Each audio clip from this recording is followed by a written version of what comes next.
know if you can hear me.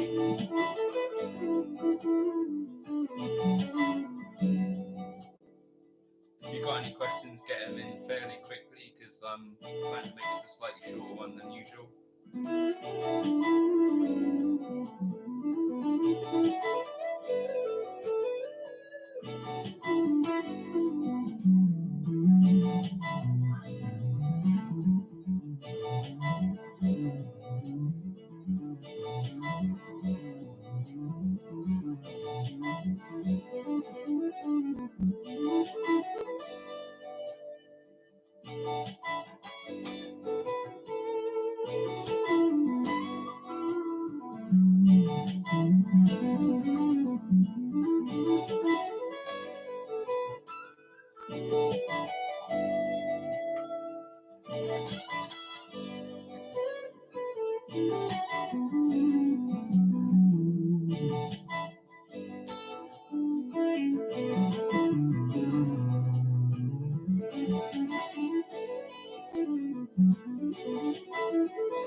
Hey, Chapel.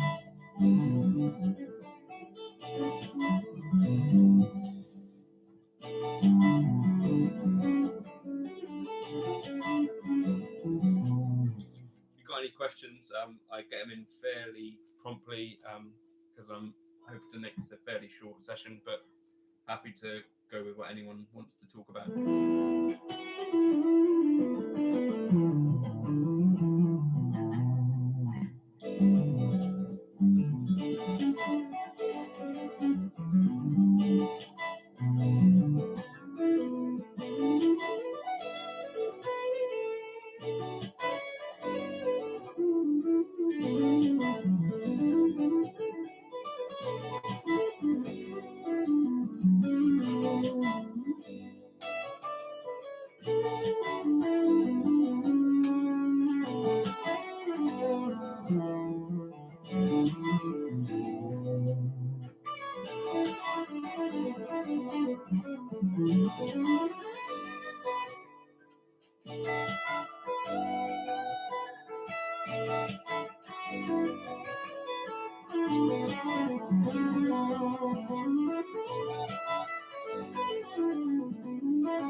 Alright, so I'll just do some pulling off, so I'll try and do anything I'm doing descending.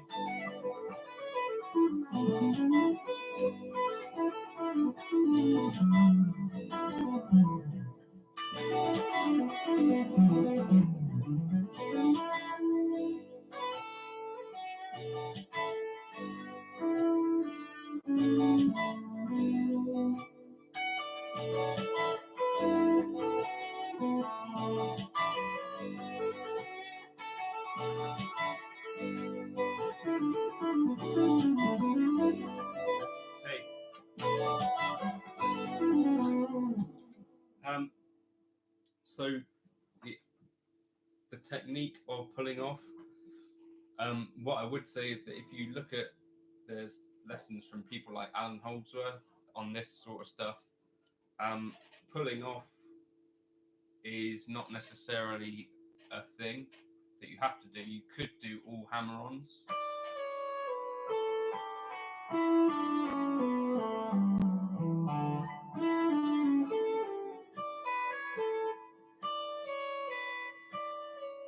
So I think that's somewhere around where my technique sits. So it's like somewhere between a pull off, so a pull off, or a hammer on,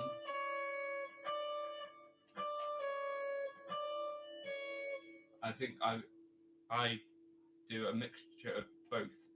So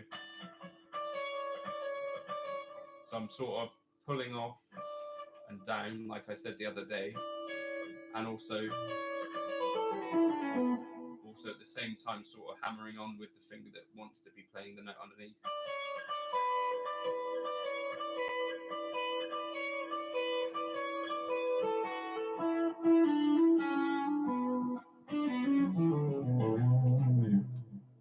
The scale that I use in most of my videos is probably the major scale, or you could think of it like a B minor, or sorry, like a minor pentatonic or a major pentatonic, but with one extra note.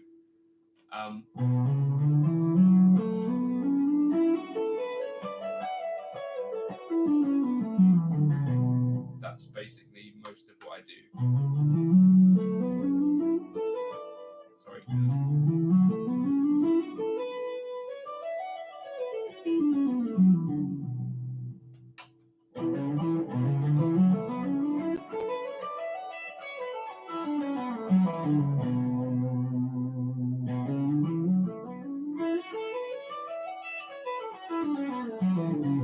What do you want me to tab out?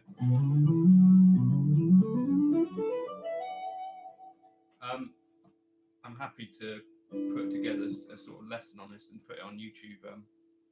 Tabs go on my Patreon for people who want them, but if I do the lesson well enough, hopefully you won't need a tab anyway. That run.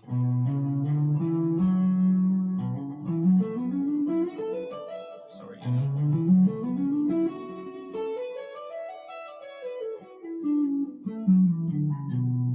So all it is, so if you imagine you've got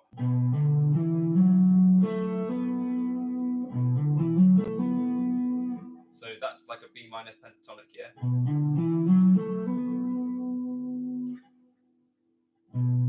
Just stick in the C sharp as well.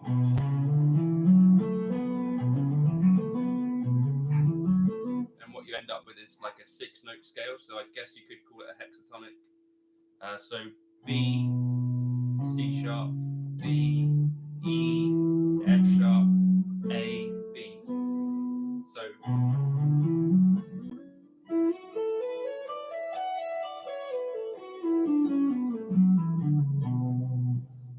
So it's not necessarily a scale that you could use over everything, but for most pop stuff, most songs that stay in a major key throughout, those are kind of all safe notes. So for runs, it's kind of useful.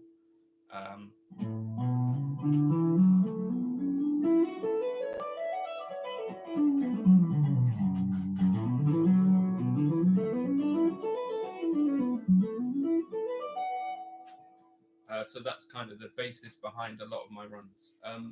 Chap, have you got any more questions with regards to the legato stuff?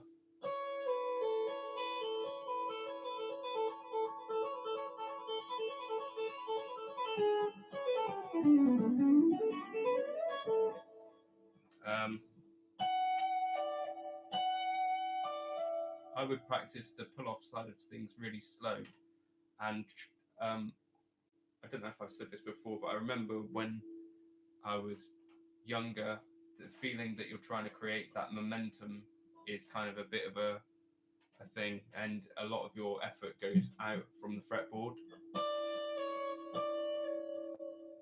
Actually, small sideways movements are more effective when it comes to legato.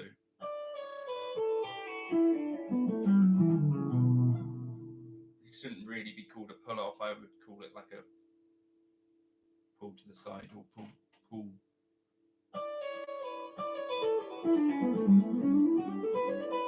I don't know what I would call it. A pull down sort of.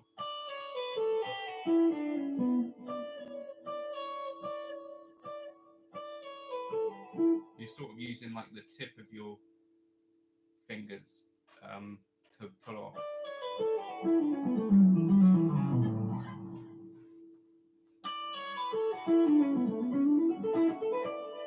So if you hear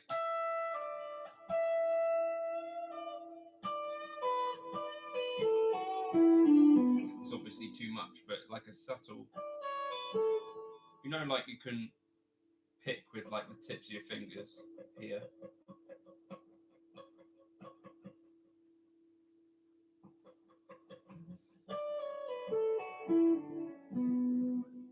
Yeah, once you get your legato technique down, you will be able to do it with clean tone, hopefully.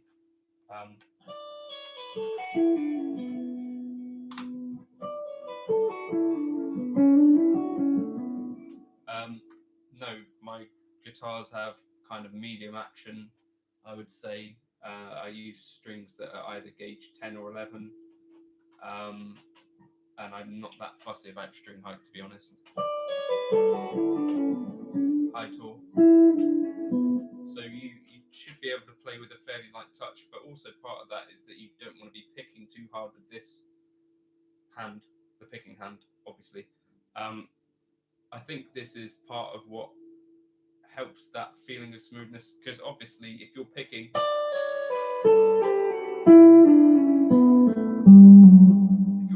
really hard, you're going to struggle to kind of match that velocity or noise or level of whatever the words will be with just a pull off.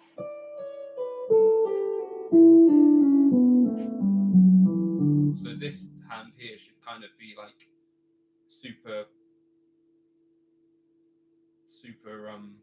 light touch with the right hand. It's part of like a smooth legato technique, I think, or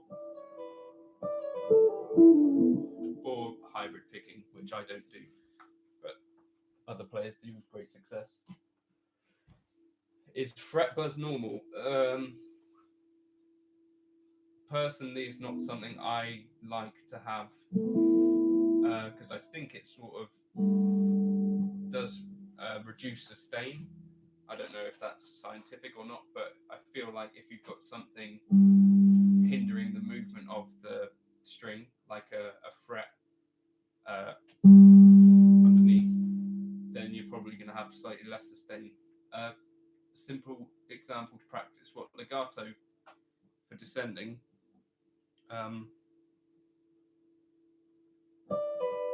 So do this sort of thing on one string to start with.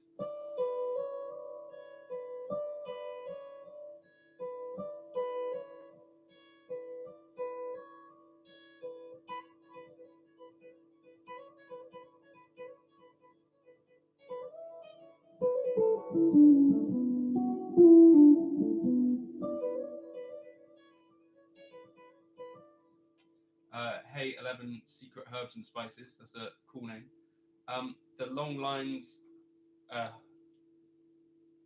I might have explained this or might not, but most of my stuff is kind of like, well, all of my stuff is basically improvised. When I'm practicing stuff, I'm practicing being able to play lines, I guess. So most of my practice is sort of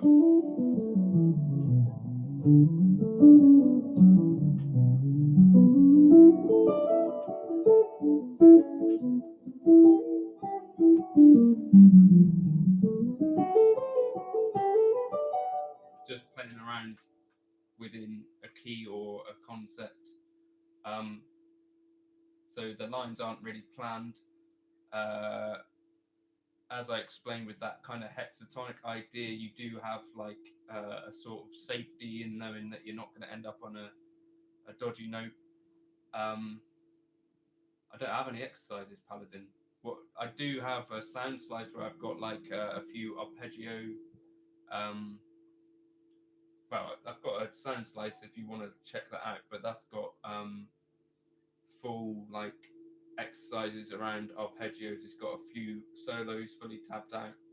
And for my Patreons, I also, or patrons, whatever the names are, I tab out whatever they ask, basically. So people will ask me for like a tab of a long lick, and I can work out what was going on in that. And then I think on Bandcamp I've got a legato thing. So in terms of planning out these lines, yeah, so I'm not really planning stuff. Um, so, but I will practice specific things, like, for instance, something that's been I keep coming back to within my practice time at the moment is like this sort of idea.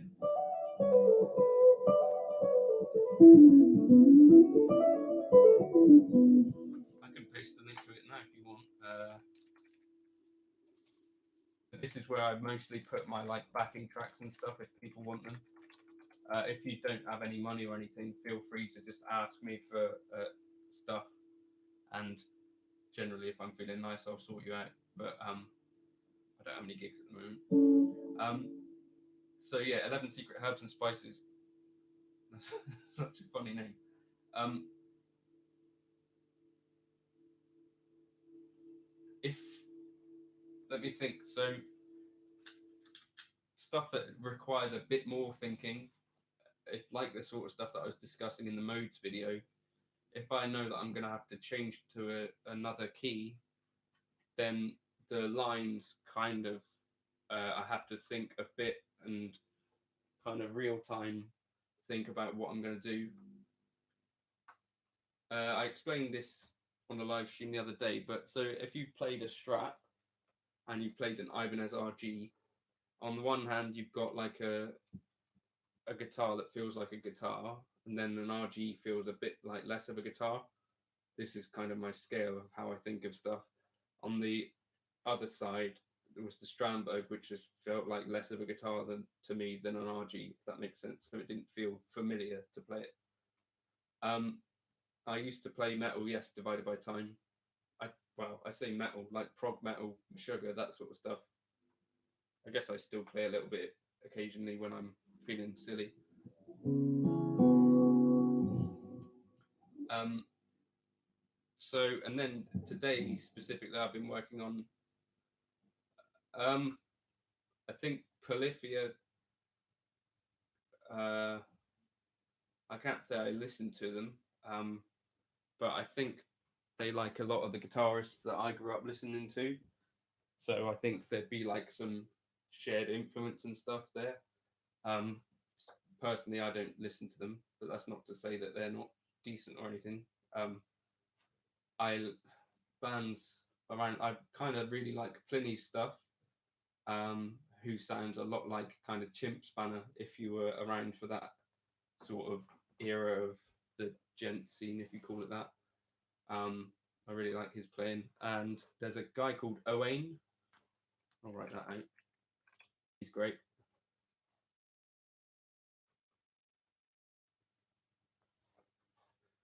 So I think the secret to I'm not really thinking theoretically about much stuff, to be honest with you. So I got a few questions on my Patreon recently.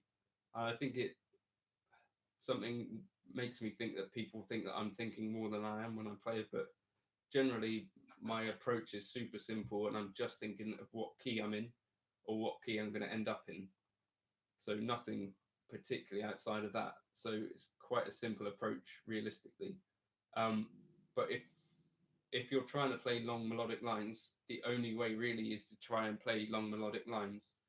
And no amount of sort of like reading about it or learning other lines will particularly do the job, because you just have to start to figure out what that feeling is. What does work is playing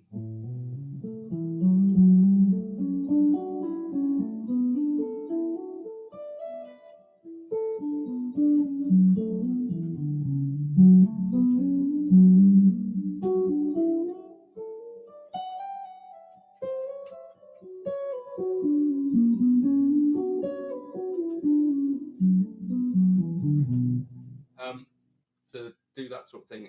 HNB, how do I come up with fresh melodies for my solos? Try not to play fast over everything is basically the main thing that I do. I'm not sure any of my melodies are particularly fresh, but I try to play things that sound good to me. And then, like I've said in a couple of videos back, if I'm feeling like any sort of way about my playing, I'm happy to just sort of play a melody of a song or whatever. So that might be, I don't know, a Coldplay tune. It might be a Justin Timberlake tune. It's just something simple generally, to get you that feeling like you can play a melody. When I'm playing, I have a problem with my pinky and my ring finger playing together. How do we solve it? So they are actually joined, aren't they? I think they share a tendon or something. What sort of thing are you playing where it's a problem? Maybe I'll switch over to the. I don't have time actually. The 525 I really like cleans. I haven't used the 525 for a bit because I just got the California Tweed. But yeah, I was really impressed by that amp.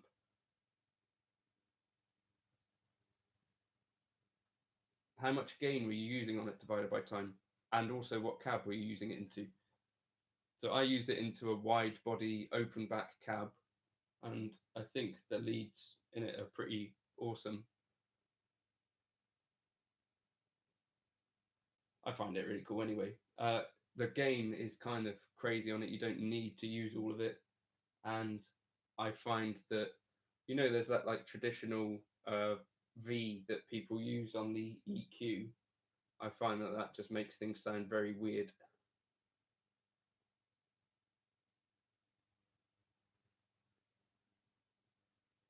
Turn the gain down then, innit? What kind of home setup do I recommend for the HX Stomp? I wouldn't use full range flat response at home. And the reason is that those kind of speakers aren't really designed to be used in a small space. So you'll notice that, for instance, the tweeter and the speaker have got a wide distance between them in a full range flat response, because they're designed to throw sound a long way, like a lot bigger than a studio space. So what I use are just standard studio monitors, and that does me good at home.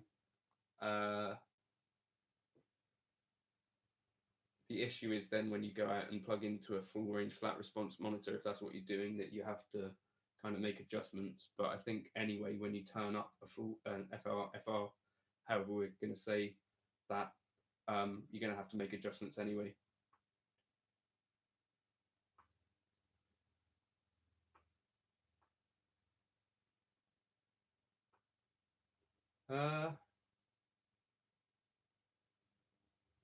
All I'll say is that I haven't had any issues with the wide body cab, the open back. I think an open back cab has a sound that I prefer.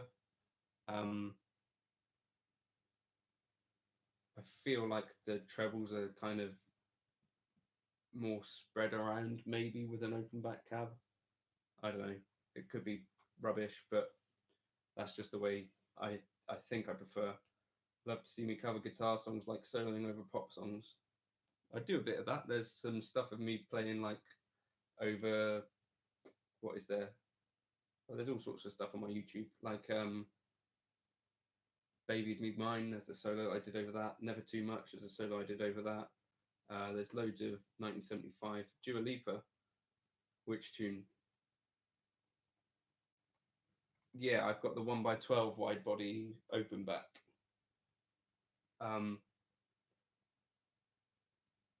Before I had that, I had like a Marshall, one of their cheaper cabs, but it's a closed back, and that was quite a lot brighter. Don't start now. All right, I'll check that out and I'll do something with that at some stage. I don't think I can do it here because I'll get taken off. Brad Wilson. What licks did I give you, buddy? All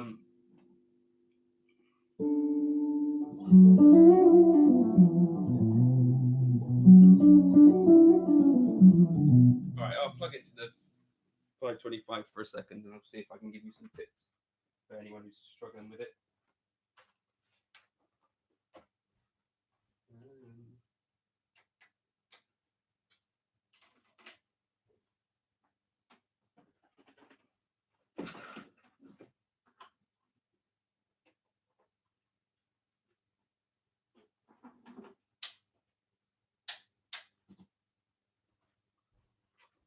obviously the YouTube sound is awful anyway, so you're not going to get a great sense of it.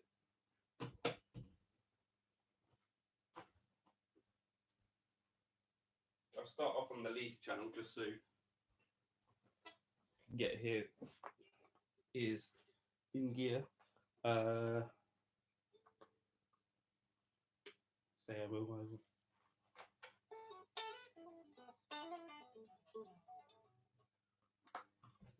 Take it off standby, don't I?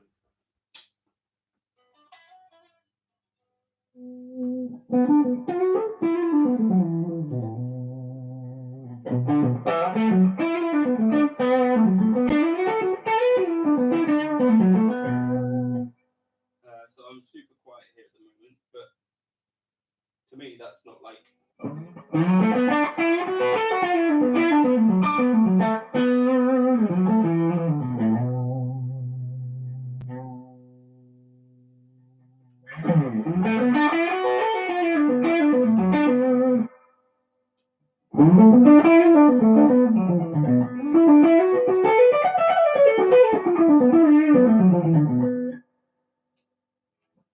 so that's the hot channel. I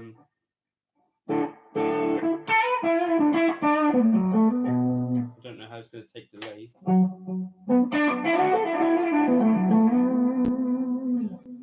Yeah, not too bad. Right, let's. I'll put on a little backing track for a second. We'll see where we're at. Leave more questions. That's cool if you've got them. The EQ I engaged when it got loud there. So what I do for the EQ, if you look at it, I've got a bass boost and the top cut off a little bit. Sorry, the high end is cut off, so it kind of scoops down. The reason for that is that I use it as like a boost for jazz stuff, basically. So not crazy gain or anything. 2 JBL 305. Those are what I use. They're pretty nice, I think, for the money anyway. They sound good to me.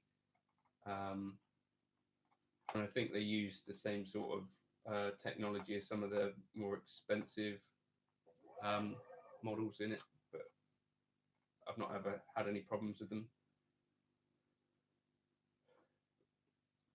I saw some recent demos of the FM3 and I didn't like the sound of it, although I do like the player who was playing them.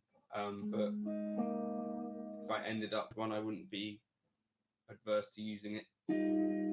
But at the moment, I'm not going to be able to afford one since all my gigs got cancelled. So, right, here we go. More questions accepted.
So my least favorite thing is also having delay in front of a distorted amp. But this is what I've got to deal with this setup. Because any time you've got any gain, it kind of just compresses, and then you've got lots of delay. So that's frustrating. So maybe I'll just turn off the delay, shall I? I'm going to chuck a dude in front.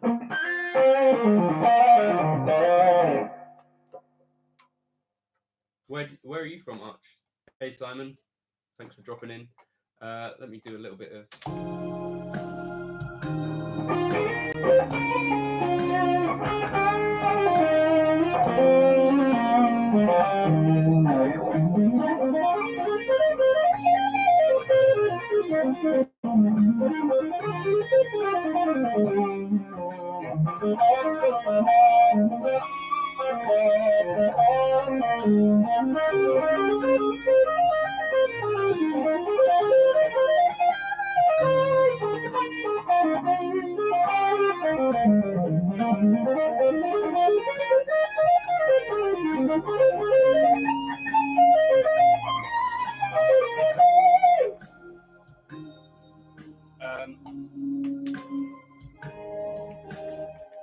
So that's the drive channel of the 525 with a dude in front, a J-Rocket dude, which is kind of my favorite drive pedal now. So I think that sounds awesome to me. That's exactly what I want in a lead tone. So that's why I really like that amp.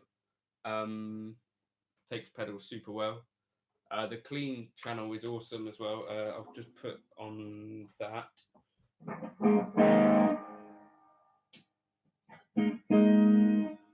This is a Seth Backus Telecaster. He's a guy from Cornwall who makes guitars, evidently. I'll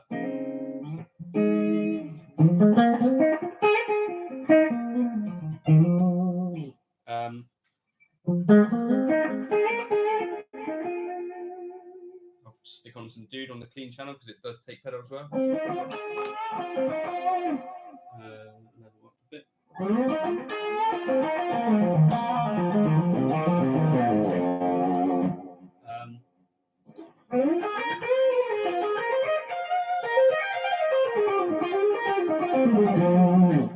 So yeah, I like this amp.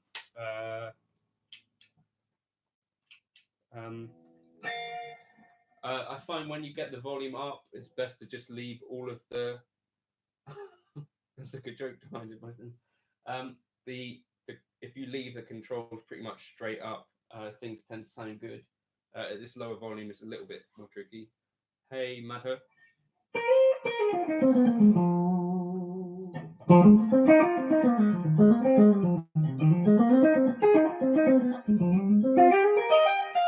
Space Hobo, if you're an intermediate player or someone is, and you want to sound better than you actually are, I would say play less notes. As weird as that sounds, I don't know if you've heard of the guitarist or the guy, Captain Anderton, for instance.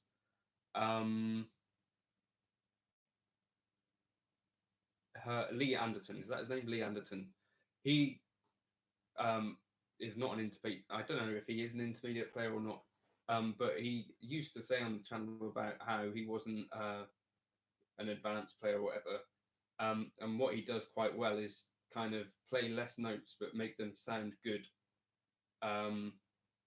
If that makes sense.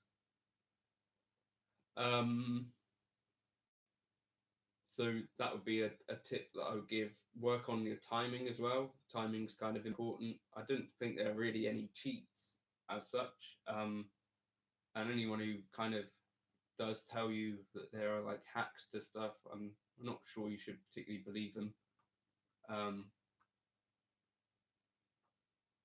I think most things that are worth doing take a lot of time to get good at. In general, unless you're a complete prodigy. Yes, I use the distortion channel on the 525. I think the amp drive, if it's a good amp like a Mesa Boogie, their drive channels are awesome. I think they generally sound better than the pedal. So if I had the choice and had enough leads to do a what you call it, 4 cable method, that'd be cool. Yeah, try to film all 50. I've never tried one of those. Maybe you just don't like Mesa Boogie. Got an emerald green. Oh, that's awesome. I've got no opinion on mismatched cab colours. But could you send me a picture when you do get that amp? Because that sounds awesome. What gauge strings? 10 and 11. I was a Pitbull strings artist and I was using 10s with them. Before that, I used 11 D'Addarios.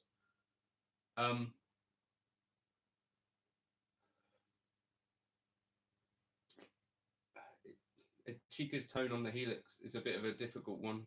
To me, it sounds like he's using quite a straightforward, clean tone, a lot of compression and tapping is all I'm going to say on that.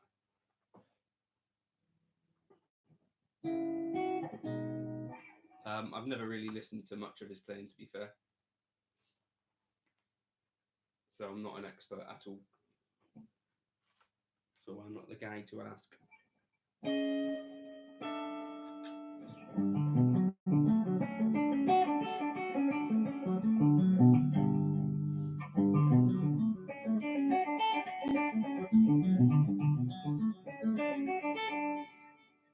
I wouldn't know if he boosts his highs, but he's using single coils, isn't he, a lot of the time, or like the out of phase position.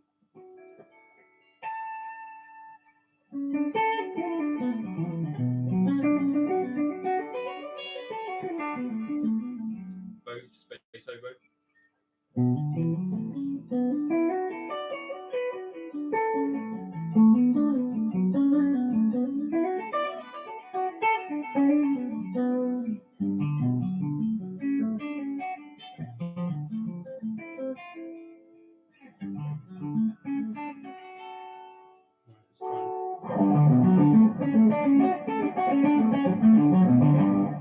Is that reverb and delay together?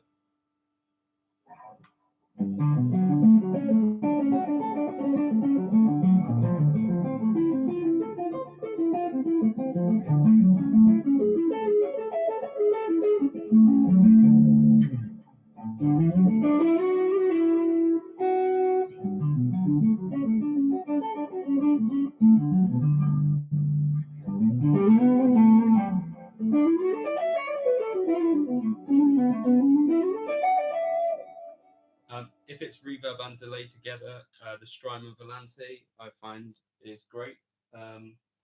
If you want something cheap that does the job, the Amoon Pop Hub was something that I got that was kind of decent. Does a delay and a reverb at the same time. Those are the only pedals that I have for reverb and delay. That's cool if you dig those Fender 250s. I've got some string joys that I want to try. I tried some Ernie Balls and they were cool too. The only bad string I've ever played that were some that I won a bunch of Dunlop strings. So I don't know if they were a bad pack or what, but they weren't particularly inspiring. But other than that, I'm not too fussy on strings.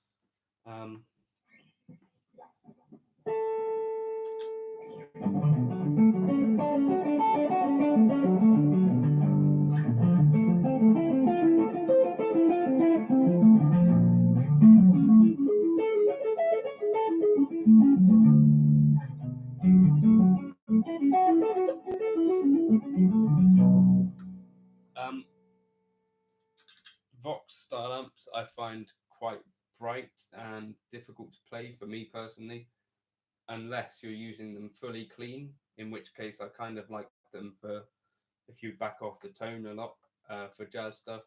I've never played a Matchless. I played Vox though.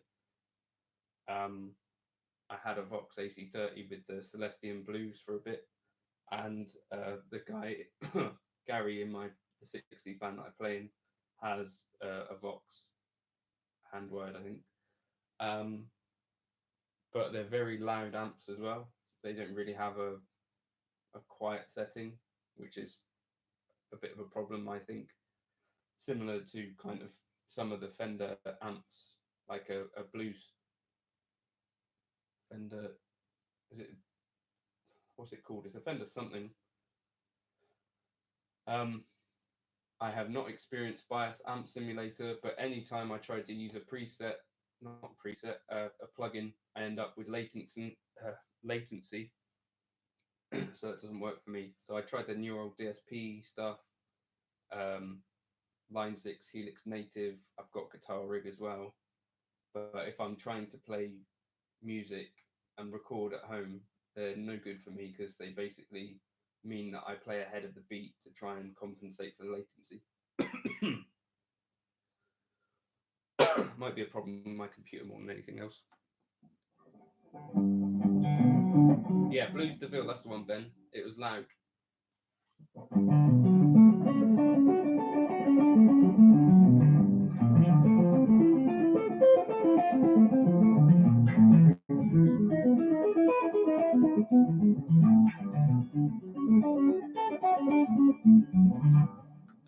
In terms of real amp versus amp simulators, I think if you're recording in a in a studio or in your bedroom like me, it really doesn't matter.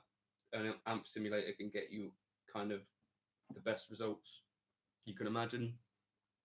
But if you're playing live, a real amp is just more fun, and that's kind of all there is to it.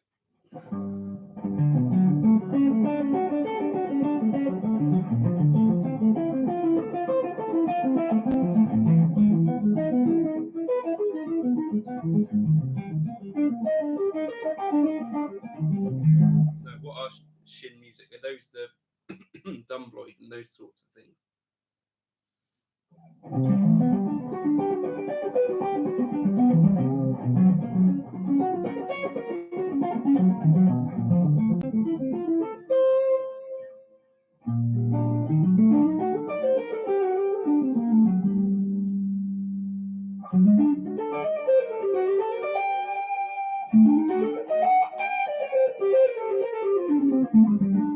I'm probably going to go for about 10 more minutes if you guys have got any more questions.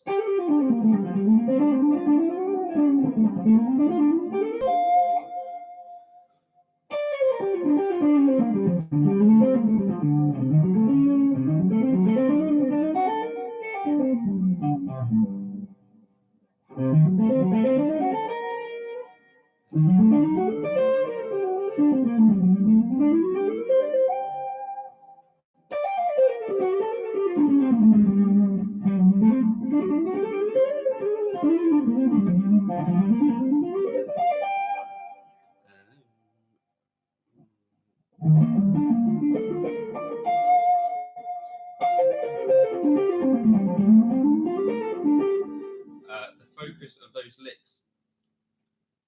Right, so I'm imagining that I'm playing in. Hey Dave, all things are good at the moment. How are things for you? I'm imagining that I'm playing over a D7. I haven't done a Kemper profile of my Mesa Tweed. No, I've done one of my Electrodyne and one of my Nomad. Anyway, yeah. So I'm imagining that I'm playing over this. So kind of the 5 of G minor. And what I'm doing is flat 9, kind of dominant run.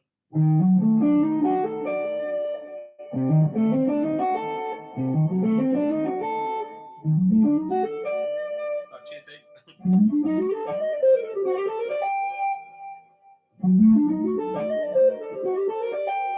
How are things going? Where are you? I can't remember anymore. So those are just the inversions of that idea. So here's the so it would be a D7, D dominant 7, flat 9, I think. Where are you, Dave? So building it off of the flat 9 firstly, building off the 7 here, and then building off the 3 here. 5. And that was what I was mixing into some other stuff just outside of Boston. Cool. Yeah, so Ricardo, the reason for that is that those were built on a Helix. So the ones that have HLX in front of them, I think I've moved the folders around a little bit now, but they should, the majority of them will work on a HX Stomp, except for the ones that were built on a Helix. So they'll have too many blocks in them, basically. It's just what it is, I'm afraid.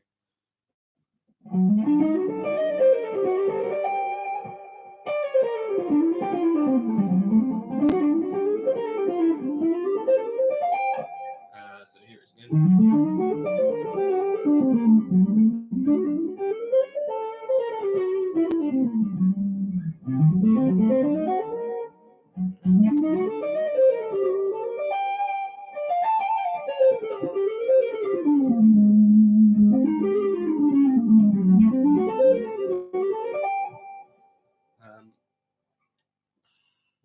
What else could I do? I could do, so if I'm implying that I'm sort of in G minor, I could build some off of the G major as well, and then resolve to a C minor.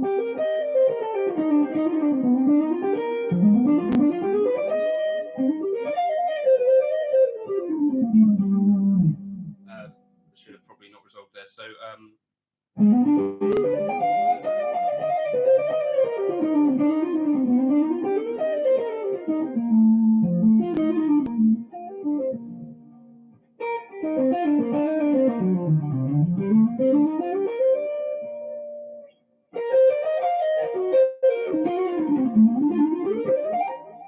any questions? I'm going to head off in a few minutes.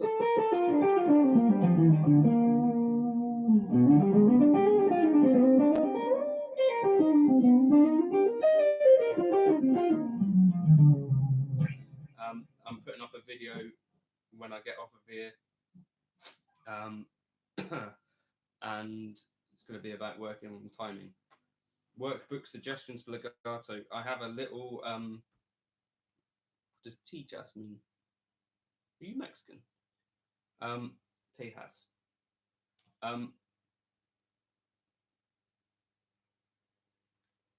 I didn't learn any of my legato stuff from a book, I wouldn't say.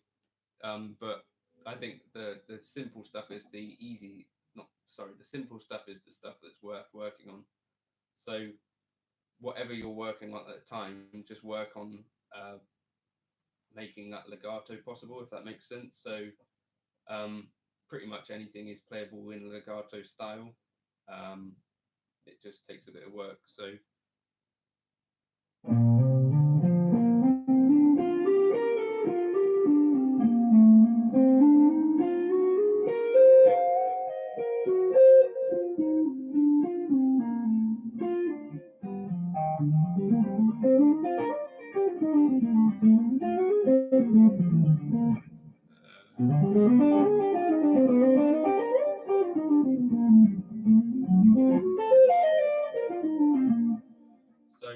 yeah, just play slow stuff, play slowly with a slow click. My action is just set, I think, pretty normal.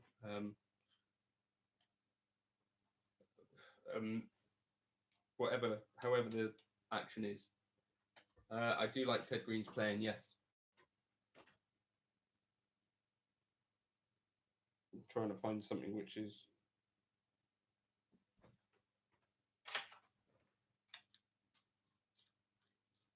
basically, you could slide a 50p piece under my action, so whatever that thickness is, if you want to Google an English 50p piece. But I'm not too fussy. I don't really need a super low action to feel comfortable on the guitar.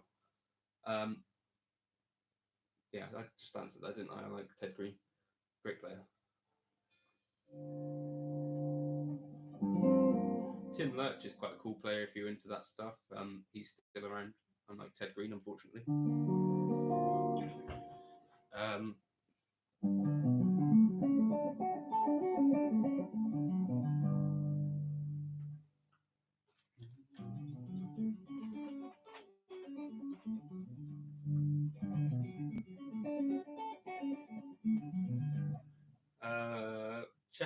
Ben Younson.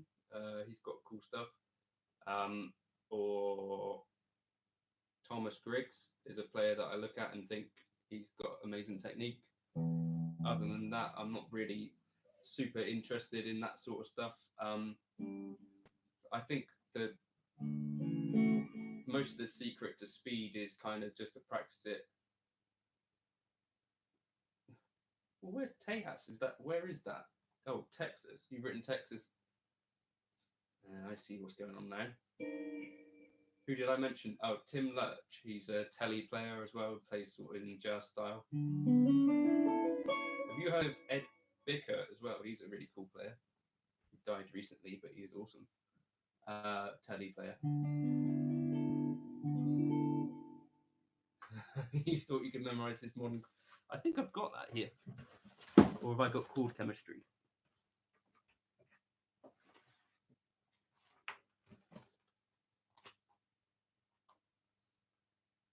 Yeah, modern chord progressions. I think he even says in it, don't even worry about playing more than one line of a thing a day, doesn't he? Or whatever. But yeah, I got that book thinking the same sort of thing as you, but on balance, I found that I don't really like to learn from books. I think it's got a value, certainly when you're starting out, but I find that the more that I learn different songs, the more I benefit from that, particularly in the kind of jazz world. So trying to figure out how to play a song and accompany it solo.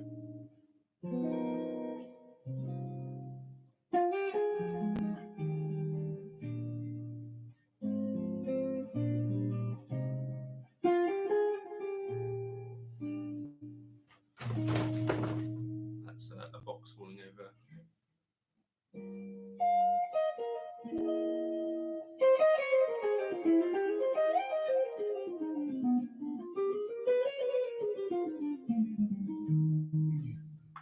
Yeah, so the people that I mentioned were Tim Lurch, who's a guy, and Ed Bickert.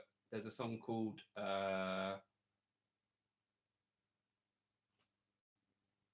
what's it called? Sorry, I'm just going to Google this quickly. Oh, One Morning May.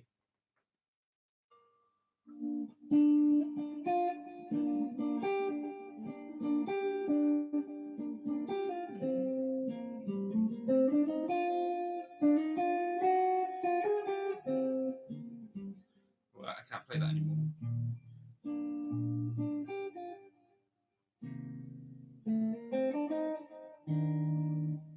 Yeah, you're right. Ed Bickert did just die. That's how I know about him. I didn't know about him before that.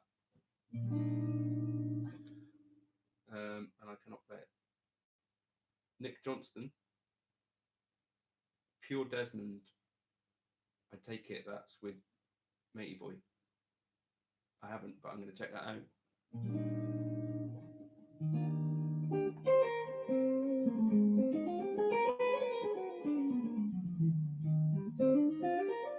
Tim Miller's great.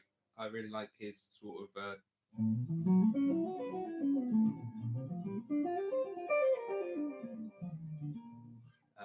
two-note stuff.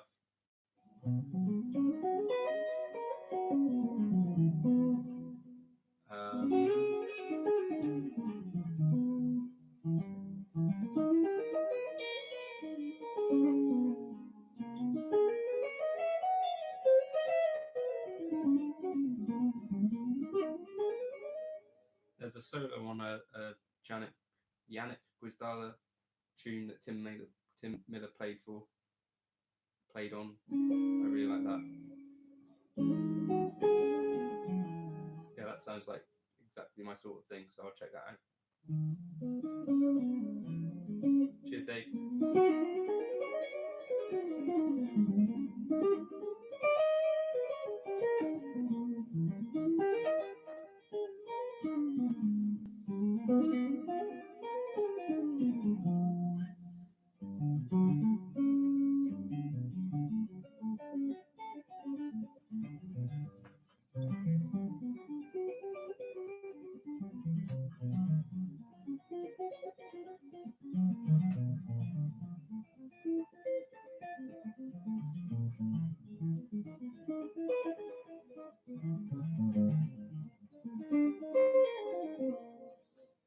going to head off, guys.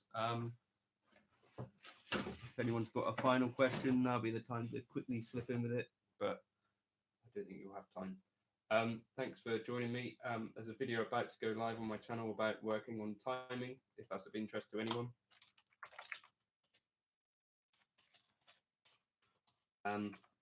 And I guess I'll ask you nicely if you'd be able to share my kind of channel around if you've got friends and stuff. I think I definitely prefer Ed's playing to Oscar Peterson, only because I find it kind of more relaxing, if that makes any sense. Oscar's super kind of chopsy, right? Is that a thing?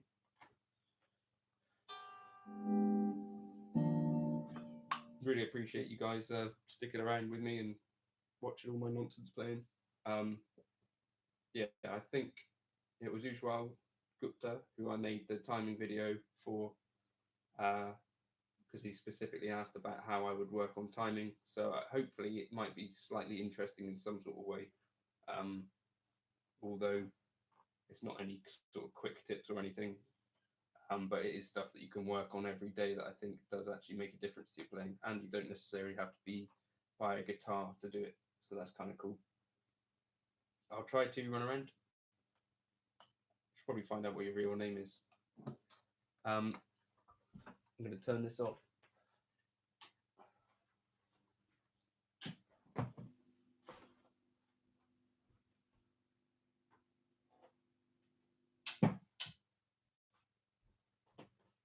And as always, if you've got suggestions for tunes that you want me to try, like there was that Dua Lipa thing, I'll listen to that and I'll do something with it. What tune was it again? Dua Lipa, Don't Start Now. Right, I'll take a listen to that and see what comes out. Cheers, guys. Thank you for watching and see you soon.